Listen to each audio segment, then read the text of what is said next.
اور قرآن مجید نے جو ارشاد فرمایا نا کہ کچھ لوگ نفس کی خواہش کو اپنا خدا بنا لیتے ہیں، تو وہ بلا وجہ بھی بہت ساری باتیں کرتے ہیں جن کا کوئی وجود نہیں ہوتا۔ عورت کو حقوق دلانے کے لیے بہت سارے لوگ بہت ساری غلط باتیں کرتے ہیں۔ جو لوگ یہاں سے کسی کو لے جاتے تھے نا دبئی، دھوکہ دے کے اور لے جاتے تھے یورپ میں، عرب ممالک میں دھوکہ دے کے لے جاتے تھے، تو وہ بھی کوئی خواب ہی تو دکھاتے تھے کہ اتنے لاکھ تنخواہ ہوگی، اتنا کچھ ہوگا۔ وہاں جا کے پتہ چلتا تھا کہ جیب سے بھی دینے پڑیں گے کچھ۔ بہت سارے لوگ ایسے ہوتے ہیں، وہ سارے خوبصورتی کے نام پر ہی دھوکہ دیتے ہیں۔ آپ کو پتہ ہے کہ جو آدمی کسی کو لالچ دیتا ہے تو کسی کو لوٹنے کے لیے اسے لالچ دینا بڑا ضروری ہوتا ہے۔ لوگ پہلے لالچ دیتے ہیں پھر لوٹتے ہیں، پہلے مکمل لالچ دیتے ہیں، یہ چیز مل جائے گی، یہ چیز مل جائے گی۔ لوگ مکمل لالچ دیتے ہیں، اس کے بعد پھر لوٹتے ہیں۔ اور اگر لالچ نہ دیں تو کوئی آدمی قابو آئے گا؟ لوگ لوٹتے ہیں لالچ دے کر۔ اچھا، اب وہ جو جس کو لالچ دیا جا رہا ہوتا ہے وہ کہہ رہا ہوتا ہے کہ نہیں نہیں تمہیں نہیں پتا، وہ اس وقت ماننے کو تیار نہیں ہوتا۔ وہ کہتا ہے اتنی خوبصورت باتیں کر رہا ہے، اتنی اچھے پیغام دے رہا ہے، تم میرے دشمن ہو، تم مجھے منع کر رہے ہو۔ ہوش تب آتی ہے کہ جب سب کچھ لٹ جاتا ہے۔ عورت کو ویسے بھی قابو کرنا بڑا آسان ہوتا ہے۔ اعلیٰ حضرت بریلوی رحمۃ اللہ علیہ فرماتے ہیں بیٹیاں نازک شیشیاں ہوتی ہیں، ان کو تو ذرا سی چوٹ لگے تو ٹوٹ جاتی ہیں۔ دیکھیں کتنا بڑا جملہ کہا بریلی کے امام، وہ نازک شیشیاں ہیں۔ ذرا کوئی آدمی گمراہ کرتا ہے، ذرا خراب کرتا ہے۔ اب دیکھیں نا، یہ جو بچیوں کو بچے مس گائیڈ کرتے ہیں، انہیں بڑے بڑے خواب دکھاتے ہیں، وہ بیچاری ماں باپ کو چھوڑ کے، بہن بھائی کو چھوڑ کے اس کے ساتھ شادی کرتی ہے، پھر جو اس کا بعد میں اشر ہوتا ہے، آپ ادلیاں نو سردار پہن تکے تے شرما والیاں نو جھوٹے ڈولیاں دے۔ پھر وہ بیچاری ماں باپ رکھتے نہیں، وہ ظلم کرتا ہے، تو کتنی بڑی تکلیف میں وہ بچی آ جاتی ہے۔ نازک شیشی ہوتی ہے نا تو ٹوٹ جاتی ہے۔ یہی حال اب جدید خواتین اور یہ جو کچھ اینکر پرسن ہیں، یہ اصل میں نا یہ آپ کو سیاست سکھاتے ہیں، لیکن یہ مادر پیدر آزاد لوگ ہیں، بالکل آزاد۔ یہ تو علماء شور نہ کریں، بات نہ کریں، گفتگو نہ کریں، مشائخ بات نہ کریں، اور یہ جو کچھ سنجیدہ اور دینی طبقہ ہے یہ کوئی شور نہ کرے، یہ تو روڈوں پہ ننگے ہو کے آ جائے۔ معاذ خوفناک نظریہ رکھتے ہیں یہ لوگ۔ عورت کو کہتے ہیں تیرے حقوق ہم تجھے لے کے دیں گے، مثلاً وہ کون سا حق ہے جو تم نے لے کے دینا ہے؟ میرے نبی کریم صلی اللہ علیہ وسلم اس کو بیٹی بھی بنایا ہے، اس کو بہن بھی بنایا ہے، اس کو ماں بھی بنایا ہے، اسے بیوی کا عالی شان رتبہ بھی عطا فرمایا ہے۔ اور چونکہ بیٹی کا بھی حق بڑا بیان کیا جاتا ہے، بہن کا بھی، ماں کا بھی، اور بیوی کے معاملے میں لوگ سمجھتے ہیں کہ زیادہ بات نہیں کرنی چاہیے، شاید مسئلہ خراب ہو جائے۔ حالانکہ نبی پاک صلی اللہ تعالی علیہ وسلم نے بیوی کے بارے میں پتہ کیا فرمایا؟ فرمایا جب تم نکاح کر لیتے ہو تو اپنا ایمان محفوظ کر لیتے ہو۔ اب میں اس کی شرح نہیں کرتا، اب خود کر لیجئے گا کہ وہ ایک ایسی شخصیت ہوتی ہے کہ جس کی موجودگی میں آپ کا ایمان محفوظ ہے۔ اب میں نہیں سمجھتا کہ اس سے بڑی بات کوئی اور ہو سکتی ہے، جس کی موجودگی میں آپ کا ایمان، اور بھئی یہ حدیث پاک عرض کر رہا ہوں، نکاح جب کوئی کر لے تو اس نے اپنا ایمان مکمل کر لیا۔ اس کا معنی یہ ہوا کہ آپ کا ایمان محفوظ ہے اس کی موجودگی میں، تو اس سے زیادہ بھی، یعنی ایمان سب سے قیمتی چیز ہے نا، تو اس کے محفوظ ہونے کی وجہ حضور نے نکاح بیان کر دی۔ اب میرا خیال ہے بیوی اگر کوئی اس سے بڑا حقوق مانگے گی تو بے وقوفی کرے گی۔ اتنا بڑا درجہ نبی کریم نے اسے عطا کر دیا، اتنا بڑا مقام دے دیا کہ تو خامد کے ایمان کے محفوظ ہونے کا ذریعہ بن گئی ہے۔ عورت کو جو حقوق رسول کریم صلی اللہ تعالی علیہ وسلم نے عطا فرمائے، نبی پاک نے جو حقوق دیے، دیکھیں نا، حضرت عبداللہ ابن عمر رضی اللہ تعالیٰ عنہ کی اہلیہ بیمار تھی، تو جلدی جلدی سے وہ آئے، تو جب بہت جلدی ہو، سفر بڑا شدید تھا، تو آپ نے جلدی سے نماز ادا کی، جلدی سے چلے۔ آپ کے خادم کہنے لگے حضور خیریت ہے؟ فرمایا میری بیوی بیمار ہے۔ تو اس نے عرض کی حضور آپ کی اہلیہ بیمار ہے تو آپ نے نماز بھی جلدی سے پڑھی، سفر بھی جلدی جلدی کیا، تو فرمانے لگے یہ وہ چیزیں ہیں جو ہمیں مدینے والے رسول نے سکھائی ہیں۔ آپ اس کیفیات کو سمجھیں کہ حضور صلی اللہ علیہ وسلم نے درس دیا۔ اور پھر ایک اور بہت بڑی بات، یہ فضیلت کسی اور کو نہیں دی، جو عورت کو حضور نے فضیلت دی یہ فضیلت کسی اور کو نہیں دی۔ کبھی حضور نے فرمایا کہ تمہارا ابا تمہارے ساتھ بہت سخت رویہ کرے تو تم نے اس کو اس سختی پر داد دینی ہے؟ فرمایا چلو اگر وہ زیادتی بھی کرے تو تم نے اس کے ساتھ سلوک اچھا ہی کرنا ہے۔ لیکن آپ ایک بات کو سمجھے نا کہ بچے کے بارے میں، بیٹے کے بارے میں، بیٹی کے بارے میں فرمایا 10 سال کے ہو کے نماز نہ پڑھے تو سختی کرو، تمہارا ڈنڈا بھی لٹکنا چاہیے۔ بہت ساری جگہوں پہ بہت سارے لوگوں کے لیے سختی کا حکم دیا، لیکن عورت کے لیے حضور نے جو جملے کہے، اصل میں ہم سمجھتے ہیں کہ یہ ایک بات ہے مشہور ہو گئی ہے روایت حدیث، تو بس اس کے پس منظر پر اور جملوں کے حسن پر شاید معاذ اللہ غور کرنے کی ضرورت نہیں۔ ذرا اس لفظ کی تاثیر پر غور کریں۔ حضور نے فرمایا عورت ٹیڑھی پسلی سے پیدا کی گئی ہے، یہ ٹیڑھی ہے، کو سیدھا کرنے کی کوشش کرو گے تو ٹوٹ جائے گی۔ تو حضور پھر ہمارے لیے حکم کیا ہے؟ فرمایا جیسی ہے تم اسی کے ساتھ نبھا کرو۔ آپ سمجھیں کہ اتنا محفوظ حضور نے درجہ دے دیا بی بی کو، اتنا محفوظ کہ فرمایا غلطی بھی ہو تو میرے غلاموں تم اس کے ساتھ نبھا کرو، گزارا کر لو۔ کو کیا اور حق چاہیے عورت کو، جس کو اس کی غلطیوں سمیت نبی پاک نے قبول کرنے کا حکم دے دی کہ اس کی کمزوریوں سمیت قبول کر لو۔ اب اس کو اور کیا، کوئی کمزوریوں سمیت قبول کرتا ہے؟ کبھی آپ دکان پہ بیٹھے ہو تو آپ کہیں بھی اس میں یہ بھی غلطی، میرے مال میں یہ بھی کمزوری ہے، یہ بھی کمزوری ہے، یہ بھی کمزوری ہے، تو کر لے قبول۔ کرتا ہے کوئی شخص ایسا ہو جو کسی چیز کی کمزوریاں بیان کر کے کہ اسے قبول کرو؟ پر رسول کریم صلی اللہ تعالی علیہ وسلم نے نا ہمیں سبق دیا، حضور نے ہمیں درس دیا، نبی پاک نے ہمیں پیغام دی۔ فرمایا یہ ٹیڑھی ہے، سیدھی کرنے کی کوشش کرو گے تو بیچاری ٹوٹ جائے گی، تو اس کے ساتھ نبھا کر جاؤ۔ آپ میری بات کو سمجھیے گا۔ چلے میں اس پر ایک اور بخاری مسلم کی حدیث پڑھتا ہوں۔ حضرت سلمان فارسی رضی اللہ تعالیٰ عنہ اور حضرت ابو درداء کے درمیان بھائی چارہ تھا۔ مکے سے مدینے جب لوگ آئے تو حضور نے بھائی بھائی بنایا تھا، ان کے درمیان بھائی چارہ تھا، تو ابھی پردے کی آیات نازل نہیں ہوئی تھی، تو لوگ ایک دوسرے کی طرف جاتے تھے۔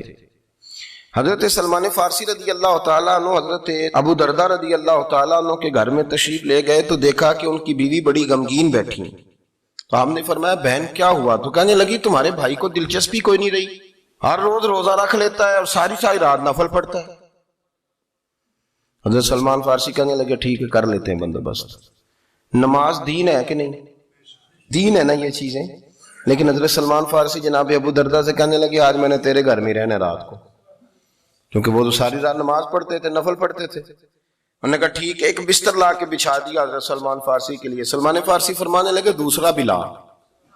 کہا وہ کیا کرنا ہے؟ فرمانے لگے تو نے بھی سونا ہے، میں نے بھی سونا ہے، تو نے بھی سونا ہے، عشاء پڑھیں گے اور پھر دونوں سوئیں گے۔ کہا میں نے تو نماز پڑھنی ہے۔ فرمایا تہجد کے وقت اٹھ کے پڑھیں گے، اللہ کے رسول بھی رات آخری حصے میں جا کے نماز پڑھتے۔ ادھر ساتھ سلا لیا، وہ تھوڑی کو دیر سوئے، اب عادت تھی ساری رات اٹھنے کی، ذرا اٹھنے لگے بستر سے تو حضرت سلمان فارسی فرمایا چپ کر کے سو جا، وہ بڑی رات پڑی ہوئی، چپ کر کے سو جا۔ وہ لیٹ گئے، پھر اٹھنے لگے تو فرمایا سو جا چپ کر کے، بڑا ٹائم۔ سحری کے وقت اٹھے، نفل پڑھے، ان کا ارادہ تھا روزہ رکھنے کا، تو فرمانے لگے کل رکھا تھا نا نفلی روزہ؟ جی رکھا تھا، پرسوں بھی رکھا تھا، ترسوں بھی رکھا تھا۔ فرمایا آج نہیں رکھنا، آج میں تیرا مہمان ہوں، سارا دن کٹھے مل کے روٹیاں کھائیں گے، آج نہیں روزہ رکھنا، سلا دیا۔ اب حضرت ابو درداء رضی اللہ تعالیٰ عنہ کہہ تو کچھ نہ سکے، پر کہنے لگے سلمان تم پتہ تم کیا کر رہے ہو، نہ تم نے مجھے رات اٹھ کے زیادہ نفل پڑھنے دیے، سویرے روزہ نہیں رکھنے دیا۔ تو حضرت سلمان فارسی کہنے لگے کوئی لمبی بات تو نہیں نا، چلتے ہیں نا ابھی فجر میں مسجد نبوی میں، تو نبی پاک کو بتاتے ہیں۔ سرکار دو عالم علیہ السلام کی خدمت میں تو اپنی بات کرنا، میں اپنی کروں گا، حضور نتیجے کا اعلان فرما دیں گے، بات طے ہو جائے گی۔ حاضر خدمت ہوئے، عرض کی یا رسول اللہ صلی اللہ تعالی علیہ وسلم یہ ساری رات نفل پڑھتے ہیں، ہر روز روزہ رکھتے ہیں، ان کی اہلیہ غمگین بیٹھی ہیں، حکم فرمائے۔ تو نبی پاک صلی اللہ علیہ وسلم نے فرمایا پھر ہوا کیا؟ یا رسول اللہ میں نے رات سلایا ہے، سحری میں اٹھایا ہے، سویرے روزہ نہیں رکھنے دیا۔ نبی پاک نے فرمایا سلمان فارسی نے ٹھیک کیا، سلمان فارسی نے ٹھیک کیا۔ پھر حضور نے فرمایا، نبی کریم نے فرمایا ابو درداء تیرے اوپر اگر اللہ کا حق ہے، اس کے رسول کا حق ہے، دین کا حق ہے، تو فرمایا تیری آنکھ کا بھی تیرے اوپر حق ہے، تیرے وجود کا بھی تیرے اوپر حق ہے۔ یہ حضور نے فرمایا تیرے بچوں کا بھی تیرے اوپر حق ہے، تیری بیوی کا بھی تیرے اوپر حق۔ اس حق کو بھی سمجھو، حقوق اللہ بھی ہیں، پر تیری آنکھ کا بھی تیرے اوپر کیا مانا کہ تیری آنکھ سونا چاہتی ہے تو اسے سلا بھی، تیرے وجود کا بھی تیرے اوپر حق، تو تیرا وجود آرام کرنا چاہتا ہے تو اسے آرام بھی کرا۔ اور پھر وہاں نبی پاک صلی اللہ علیہ وسلم نے فرمایا میں تم سب، سننا یہ لفظ حدیث کے، حضور نے اسی موقع پر فرمایا میں تم سب سے زیادہ اپنے رب کو جانتا ہوں اور میں تم سب سے بڑھ کر اپنے رب سے ڈرتا ہوں۔ حضور فرمانے لگے میں روزہ بھی رکھتا ہوں، افطار بھی کرتا ہوں، یعنی کبھی رکھتا ہوں اور کبھی نہیں رکھتا۔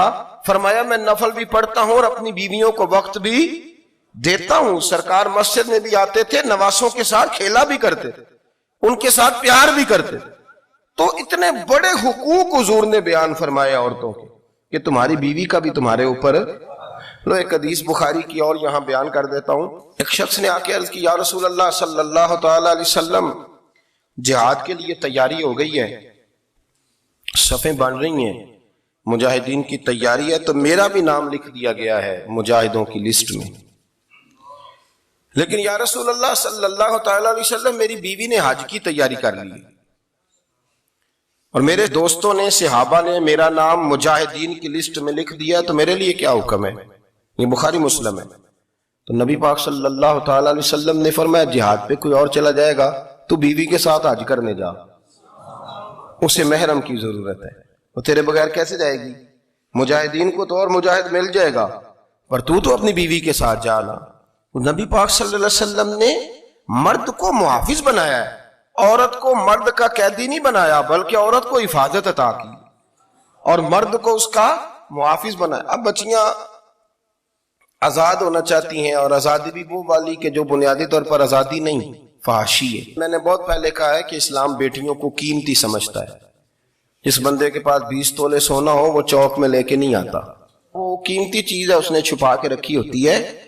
تو جو نبی پاک صلی اللہ علیہ وسلم کا کلمہ پڑھنے والے بیویاں، اسلام انہیں قیمتی سمجھتا ہے، کہتا ہے کہ تم قیمتی ہو لہذا گھر کے اندر رہو، تم باہر نہ ہو۔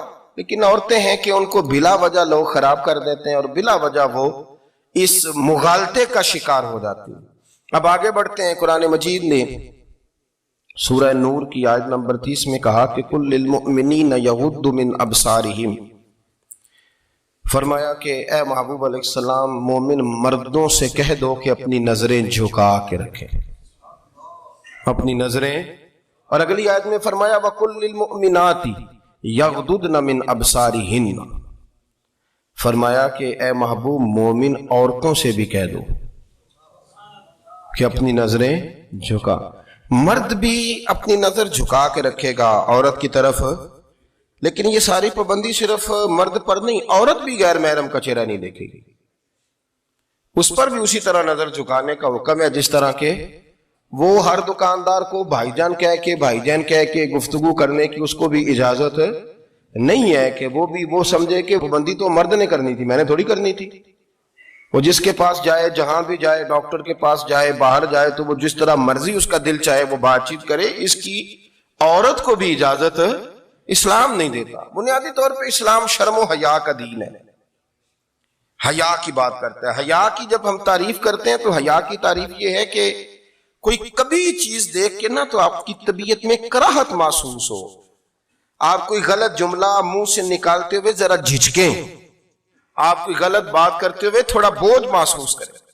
ہمارے ہاں تیزی سے فروغ پایا ہے بے حیائی میں، سنگیوں کی محفلیں، یاروں کی محفلیں، اس میں غلیظ گفتگو ہوتی ہے، الا ماشاء اللہ۔ ان دوستوں کو بڑی پاک صاف گفتگو کرنی چاہیے۔ دوستی کا رشتہ بڑا مقدس رشتہ ہے، جو یہاں ایک دوسرے سے پیار کریں گے جنت میں بھی اکٹھے داخل کیے جائیں گے۔ شرط یہ ہے کہ پیار اللہ رسول کی رضا کے لیے ہو، لیکن اس کے اندر اگر آپ کی گفتگو کچی ہو، کمزور ہو، فحاشی والی ہو، عریانی والی ہو، وہ ہمارے ہاں تو اب اس کو لوگ فیشن سمجھتے ہیں، اس کو مردانگی کی علامت سمجھتے ہیں کہ وہ جی ساری باتیں جی وہاں ہو گئی۔ اور جس کا جو جی چاہا اس نے کہا۔ آپ جب حیا کے دائرے میں ہوتے ہیں تو آپ خود بھی سکون محسوس کرتے ہیں۔ دیکھیں نا، آپ کو نیند سکون سے کہاں آتی ہے؟ جہاں کمرہ بند ہو، چاروں جانب دیوار ہے، اوپر چھت ہے، خالی دروازہ بھی کھلا ہوا ہونا تو جب بندہ سکون لینا چاہتا ہے تو کہتا ہے یار ذرا دروازہ ذرا بند کر دو۔ وہ اچھی طرح اپنے آپ کو چھپا لیتا ہے نا حیا کے پردے میں، تو اللہ اسے سکون عطا کرتا ہے۔ اور جو اس سے بھی زیادہ ٹھنڈی نیند میں جانا چاہتا ہے وہ کہتا ہے لائٹ بھی بند کر دو۔ اب وہ مکمل طور پہ سمجھتا ہے کہ میں چاروں جانب سے چھپ گیا ہوں، اگر میں کھل کے بھی سو جاؤں گا تو میرا کیونکہ پردہ قائم ہے تو مجھے کوئی دشواری نہیں ہو۔ آپ جب چھپ جاتے ہیں، جب آپ حیا کے اندر سمٹ جاتے ہیں، جب آپ چادر کے اندر آ جاتے ہیں تو آپ بہت ساری جگہوں پہ آسانی محسوس کرتے ہیں۔ تو حیا تو آپ کو سکون دیتی ہے، حیا تو دل کو راحت دیتی ہے۔ میں بڑی ذمہ داری سے بات عرض کرتا ہوں، قرآن مجید نے نا ایک مقام پہ مذاق کو، ایک مزاح ہوتا ہے خوش طبی، وہ نہیں، مذاق اڑانا، قرآن پاک نے نا مذاق کو ایک جگہ پہ جاہلوں کا طریقہ بھی قرار دیا۔ بنی اسرائیل کے لوگوں سے حضرت موسیٰ نے کہا کہ گائے ذبح کرو اور ایک ٹکڑا مقتول کو مارو، زندہ ہو کے خود بتا دے گا مجھے کس بندے نے قتل کیا۔ تو کہنے لگے آپ ہمارے ساتھ مذاق کر رہے ہیں۔ تو قرآن مجید کہتا ہے کہ حضرت سیدنا موسیٰ علیہ السلام فرمانے لگے اعوذ باللہ ان اکون من الجاہلین، فرمانے لگے میں اللہ کی پناہ مانگتا ہوں کہ میں جاہلوں میں سے ہو جاؤں۔ یہ مذاق کرنا تو جاہلوں کا طریقہ ہے۔ اگر آپ کی زبان سے بے حیائی کا جملہ نکل گیا، اگر آپ کی زبان سے بے حیائی کا جملہ نکل گیا، آپ نے کہہ دیا کہ ہم آزاد لوگ ہیں، جو مرضی کریں گے، جو مرضی کہیں گے، جو ہمارا دل میں آئے گا کریں گے، تو پھر تو لوگ آپ کا وہ حشر کریں گے کہ آپ سے برداشت ہی نہیں ہوگا۔ جس کا لوگ مذاق بنا لیتے ہیں اور جو مذاق بن جاتا ہے پھر اسے کوئی جینے دیتا ہے۔ آپ حیا کی چادر میں چھپیں گے تو بچیں گے۔ اگر آپ نے اپنا مذاق بنوا لیا یہ کہہ کے کہ میں نے مرضی کرنی ہے، پھر یاد رکھنا چھپنے کو جگہ نہیں ملے گی، پھر تکلیف میں آ جائیں، پھر بہت بڑی اذیت کا شکار ہو جائیں۔ شرم و حیا، عرب کے اندر جو کنواری لڑکیاں تھیں ان میں بڑی حیا ہوتی۔ الحمدللہ میں بڑے فخر سے کہتا ہوں کہ میرے پنجاب کی، میرے پاکستان کی بیٹیاں بھی 20 دفعہ ان کا ابا کہے تیری شادی کرنی ہے تو وہ آنکھ نہیں اٹھا پاتی آج بھی۔ یہ تو وہ چند لوگ ہیں جو کہتے ہیں ہم ہائی کلاس ہو گئے، ہمیں نہیں پتا کہ وہ روشن خیال ہو گئے ہیں کہ روغن خیال ہو گئے، پتہ نہیں کدھر چلے گئے۔ ورنہ ہماری بیٹیاں آج بھی جب ان سے ان کا باپ، ان کی ماں بات کرتی ہے تیری شادی کی، تو وہ تو شرم کے ساتھ پچھلے سے پچھلے کمرے میں چھپتی ہیں۔ یہ اللہ نے فضل کیا ہوا ہے اس ملت پر۔ تو عرب کی لڑکی بڑی حیا والی ہوتی تھی، اس سے کوئی بات کرنی پڑتی تھی تو 20 دفعہ بات کی جاتی، پھر بھی وہ عورت چھپتی پھرتی تھی۔ حضرت عائشہ صدیقہ رضی اللہ تعالیٰ عنہ فرمانے لگیں میرے نبی پاک صلی اللہ علیہ وسلم عرب کی کنواری لڑکیوں سے بھی زیادہ حیا کرنے والے۔ قاضی ایاز مالکی نے، شیخ عبدالحق محدث دہلوی نے، دیگر بزرگ جو سیرت نگار گزرے انہوں نے لکھا ہے کہ نبی پاک صلی اللہ علیہ وسلم کے اندر 100 مردوں سے زیادہ طاقت تھی، 100 مردوں سے زیادہ طاقت۔ اب جو بات کہنے لگا ہوں، جو نتیجہ دینے لگا ہوں، اس پر خاص توجہ آپ فرمائیں گے۔ ذرا فکری طور پر، نظریاتی طور پر ایک چیز کو سمجھیے۔ ہم سمجھتے ہیں کہ جوان لڑکا ہے جی جو مرضی کرے، عمر ہے جی۔ آپ ذرا بات پر غور کیجئے گا کہ حضور صلی اللہ علیہ وسلم میں طاقت 100 مردوں سے زیادہ ہے اور حیا کنواری لڑکیوں سے بھی زیادہ ہے۔ ذرا اس بات کا تقابلی جائزہ کیجئے گا کہ طاقت 100 مرد سے زیادہ ہے لیکن حیا کنواری لڑکی سے بھی زیادہ ہے۔ اس کا معنی یہ ہوا کہ جس ٹہنی کو پھل زیادہ لگ جاتے ہیں وہ جھکا کرتی۔ تو حیا تو حسن ہے، حیا تو آپ کو پاک صاف کرے گا، حیا تو آپ کو نرالا کرے گا، انوکھا کرے گا۔ وہ ہمارے ایک دانشور ہے، تو مضمون لکھا، کئی باتیں بڑی پسند آتی ہیں۔ وہ کہتے ہیں کہ میری اہلیہ، ان کو بھی کسی نے نا مس گائیڈ کر دیا تھا، حالانکہ اچھی خاتون ہے، کسی نے مس گائیڈ کر دیا، تو وہ بھی سماجی اور ویلفیئر اور یہ خواتین کو شوق ہوتا نا بننے کا، تو وہ بھی سماج کے اندر اچھا مقام تلاش کرنے کے موڈ میں آ گئی۔ تو کہیں ایک دن جانا تھا تو بڑی بن سنور کے میرے ساتھ وہ گاڑی میں بیٹھ گئی۔ تو میں گاڑی میں، عورتوں کو یہ بھی مسئلہ ہوتا ہے نا کہ ہماری تعریف کرو، تو کئی دفعہ بعض مردوں بیچاروں کو جھوٹ بولنا پڑتا ہے، تو زبردستی کراتی ہے نا جی، تو اس میں گنجائش بھی دی ہے شریعت نے گنجائش دی ہے کہ کبھی بیوی کو راضی کرنے کے لیے خلاف واقعہ بات کرنی پڑے تو کر لینی چاہیے، تو وہ کراتی بھی ہیں۔ 3 موقع پر خلاف واقعہ بات کرنے کی اجازت ہے، واقعے کے خلاف بھی آپ بات کر سکتے ہیں، جنگ کے موقع پر 2 لوگوں کو صلح کرانے کے لیے اور بیوی کو راضی کرنے کے لیے کر لیں کوئی ایسی بات، بے شک اپنی طبیعت پہ جبر کر کے کر لیں، گنجائش ہے، اجازت ہے۔ تو وہ کہتے ہیں جب وہ گاڑی میں میرے ساتھ بیٹھی بن سور کے، تو وہ تقاضا کرنے لگی کہ میں نے مطلب بڑے اچھے کپڑے پہنے ہیں پر آپ نے توجہ نہیں کرائی۔ وہ سیاںا بندہ تھا، وہ چاہ رہا تھا کہ میری خاتون سمجھ جائے۔ وہ کہتے ہیں مجھے پتا تھا کہ بیچاری مس گائیڈ ہو گئی ہے، دل کی بڑی اچھی ہے، سیاਣੀ ہے، لیکن اس کو نا کچھ خواتین نے، کچھ لوگوں نے مل کے اس کو ذہن غلط کر دیا ہے کہ سماج میں نکلو، باہر جاؤ، کام کرو، فلاں کرو، اپنی مرضی سے جیو۔ تو میرے ساتھ گاڑی میں بیٹھی کہیں جانے کے لیے، تو مجھ سے کہنے لگی کہ آپ نے میری طرف توجہ ہی نہیں کی، آپ نے کوئی ذکر ہی نہیں کیا کہ میں کیسی لگ رہی ہوں۔ تو وہ کہتے ہیں میں نے اسے کہا کہ اگر تو ناراض نہ ہو تو پھر میں صحیح والی تعریف کر دوں۔ تو اس نے کہا کہ آپ کر دیں۔ تو کہتے ہیں میں نے درد سے اور خلوص سے اپنی بیوی سے کہا، خلوص کے ساتھ، میں نے کہا میں تو روز گھر ہوتا ہوں، روز شام کو گھر ہوتا ہوں، اگر تو میرے لیے تیار ہوتی تو میں تیری تعریف کرتا، لیکن آج تو باہر جانے کے لیے تیار ہوئی، تو پھر ان سے تعریف کی امید رکھ جن کے لیے تو نے تیاری کی ہے۔ میرے لیے تیاری کرتی تو میں تو ہر شام تیرے پاس ہوتا ہوں۔ کہتے ہو میرے لفظوں میں درد تھا تو وہ بھی رو پڑی، اور کہنے لگی آپ گاڑی روک دیں، مجھے باہر جا کے کسی کو راضی نہیں کرنا، میں نے اسے راضی کرنا ہے جس کو رب کریم نے میرا شوہر بنایا ہے اور میرے لیے منتخب کیا ہے، میرے ماں باپ کو، میں واپس لوٹتی ہوں۔ یہ ایک پہلو ہے، سو لگتا ہوں اس کو سمجھا جائے۔ رسول کریم صلی اللہ علیہ وسلم عرب کی کواری لڑکیوں سے زیادہ حیا والے تھے، کواری لڑکیوں سے زیادہ حضور حیا فرمایا کرتے تھے۔ جب خانہ کعبہ کی مکہ شریف میں تعمیر ہو رہی تھی نا، اہل عرب اس کو تعمیر کر رہے تھے، تو نبی پاک صلی اللہ علیہ وسلم اپنے چچا حضرت عباس کے ساتھ خانہ کعبہ کی تعریف میں مصروف تھے۔ تو عرب کے لوگ چونکہ لمبا کرتا پہنتے تھے پیروں تک، تو نیچے اگر کسی وقت کوئی چیز نہیں بھی ہوتی تھی تو کسی کو وہ نظر نہیں آتی تھی، چونکہ پردہ رہتا تھا، لمبا کرتا پہنا ہوا ہوتا تھا۔ تو جب بچے، سرکار کی عمر مبارک بھی ابھی تھوڑی تھی، تو اس طرح بچے جب نکلتے تو وہ کئی دفعہ اپنی تہمت اتار دیتے نیچے سے، اور کوئی مزدوری کرنے لگتے تو 3-4 طے کر کے نا تہمت کی کندھے پہ رکھ لیتے، جس طرح کبھی دیہاتوں میں لوگ کپڑا سر پہ رکھتے تھے کہ اوپر اگر کوئی وزنی چیز رکھیں گے تو وہ تکلیف نہیں دے گی۔ نبی پاک صلی اللہ علیہ وسلم بھی سب لوگوں کے ساتھ خانہ کعبہ کی تعمیر میں شامل تھے۔ تو حضرت عباس رضی اللہ تعالیٰ انہوں نے کہا حضور سے، ابھی اعلان نبوت بھی نہیں فرمایا تھا، بھتیجے آپ بھی تہمت اتاریے، یہ صحیح مسلم میں حدیث موجود، اور اس کو کندھے پہ رکھ لیجیے، آپ اینٹیں اٹھا کے لا رہے ہیں تو ذرا آپ کو تکلیف نہیں ہوگی۔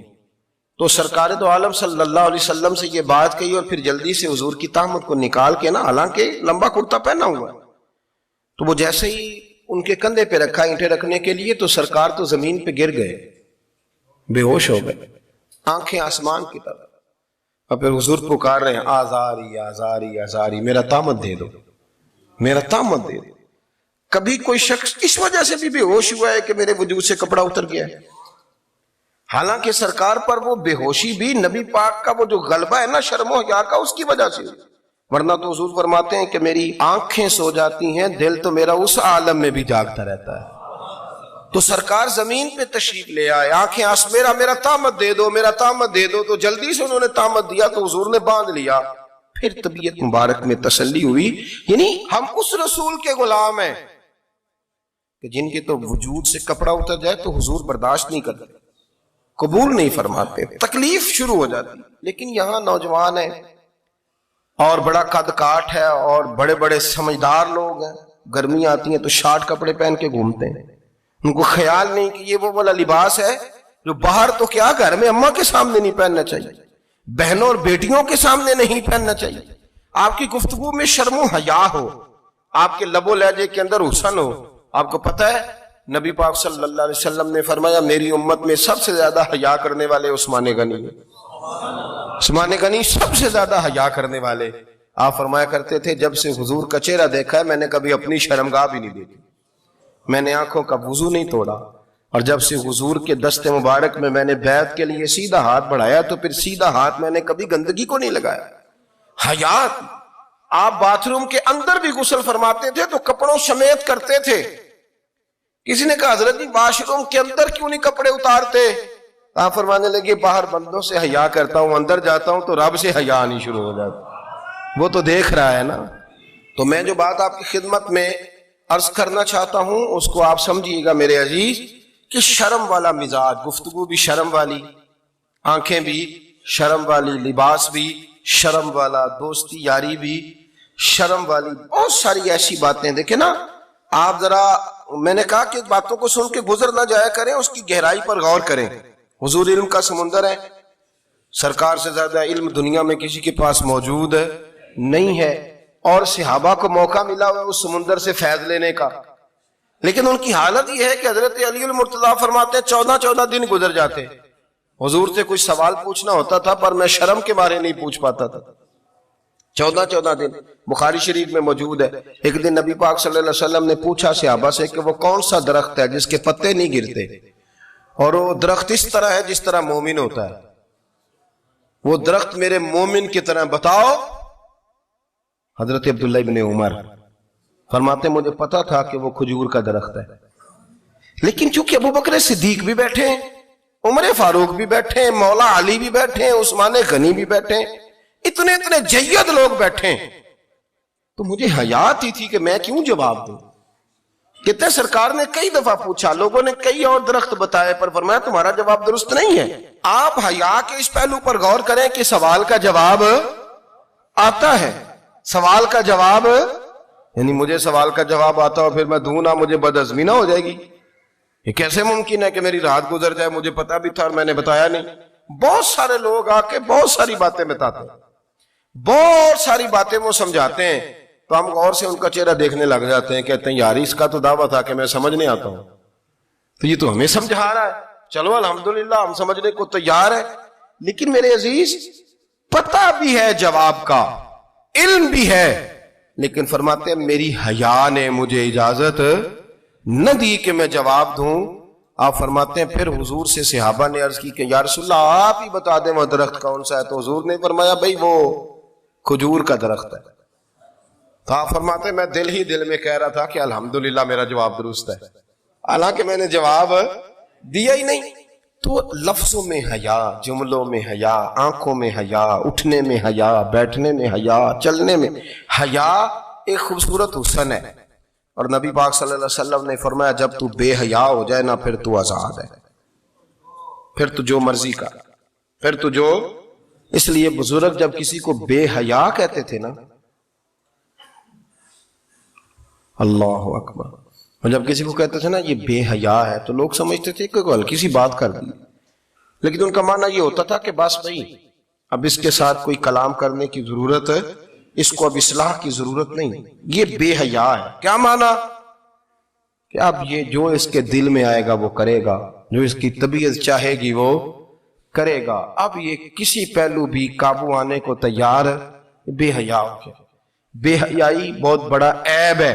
اور جو لوگ کہتے ہیں کہ ہمیں بالکل آزادی ہونی چاہیے، ہمارا اپنا جسم ہے تو ہماری اپنی مرضی چلے گی. ایک وزیر صاحب ہیں، پتہ نہیں میں ان کو جانتا تو نہیں، انہوں نے سینٹ میں تقریر کی ہے، میں نے ان کی بات سنی ہے. اس نے کہا نہیں بھائی جسم رب کا ہے تو مرضی بھی تو رب کریم کی چلے گی، اور مرضی بھی اللہ کی. یہ مجھے تھوڑا سا مسئلہ ہے جسم پر، کبھی کبھی مجھے کثرت سفر سے الرجی ہو جاتی ہے. میرے ساتھ لوگ نا دل سے پیار کرتے ہیں، شاید ہی کوئی اچھا ڈاکٹر ہو جس تک میرے سنگی مجھے لے کے نہ گئے ہو، پر جسم اللہ کا ہے نا، مرضی بھی جب وہ چاہے گا صحت دے گا.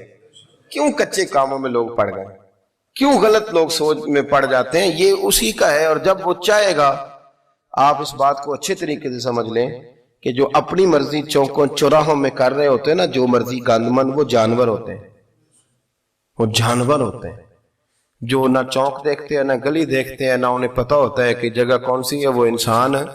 میں نے کہہ دیا جو میں نے کہنا تھا، میں نے کہہ دیا، وہ جانور ہوتے ہیں. اور جو کچھ انسان ہوتے ہیں نا ان کے اندر کچھ نہ کچھ پھر شرم حیا بھی ہوتی ہے. وہ چوکوں چوراہوں میں وہ حرکتیں اور وہ کام نہیں کرتے جو جانور کرتے ہیں. ان کے لیے بڑے پردے ہوتے ہیں, ان کے لیے بڑی باتیں ہوتی ہے, ان کے لیے بڑا کچھ ہوتا ہے. جو بالکل آزاد ہو جائے, کوئی پتہ نہ ہو کس وقت کیا کہنا ہے کیا کرنا ہے, تو پھر وہ دائرہ انسانیت سے خارج ہو جاتا ہے. ہم آپ کو کیا دعوت دیں؟ آپ تو وہ باتیں کر رہے ہیں جو اسلام کا انسانیت کے حق میں بھی ٹھیک نہیں. آپ تو وہ والی باتیں کر رہے ہیں جن کا انسانیت بھی تقاضا نہیں کرتی کہ یہ باتیں ہونی چاہیے.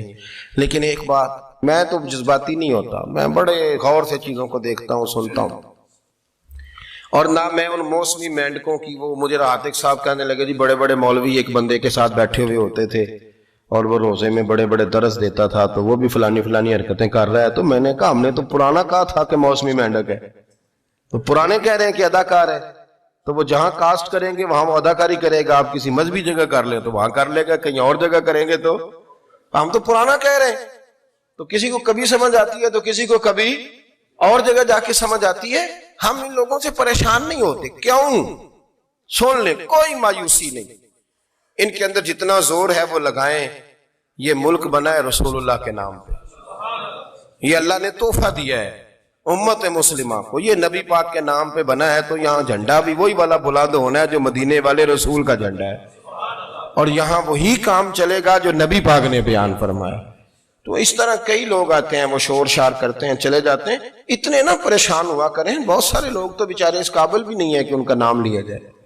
مطلب اتنا ہم ان کو اہمیت دے دیں, ان کا ذکر کریں, ان کا نام لیں, ان کی بات کریں. وہ بیچارے اس قابل ہی نہیں ہے, مطلب سٹیٹس ہی نہیں ہے ہمارا. اتنے فارغ ہیں ہم کہ اب جو بندہ آئے گا کہانی چھیڑے گا تو ہم چھیڑ جائیں گے. اور بھائی اللہ کا فضل ہے الحمدللہ تعالی, لوگوں نے بڑا شور کیا اور بڑے زمانے سے دنیا شور کر رہی ہے, پر اللہ کے گھر مسجدیں بھری ہوئی ہیں, مسجدیں بھری ہوئی ہیں. ہماری بیٹیاں پردے کرتی ہیں, پردے کو پسند کرتی ہیں, وہ حجاب میں رہتی ہیں, وہ سمجھتی ہیں کہ ہمارا اصل حسن کیا ہے. تو یہ پراپوگنڈا پرانا چلا آ رہا ہے. اس کا اللہ کے فضل سے امت مسلمہ پہ نہ کبھی اثر ہوا ہے اور نہ کبھی ہوگا انشاءاللہ. اللہ تعالی ہمیں حق پر استقامت عطا فرمائے.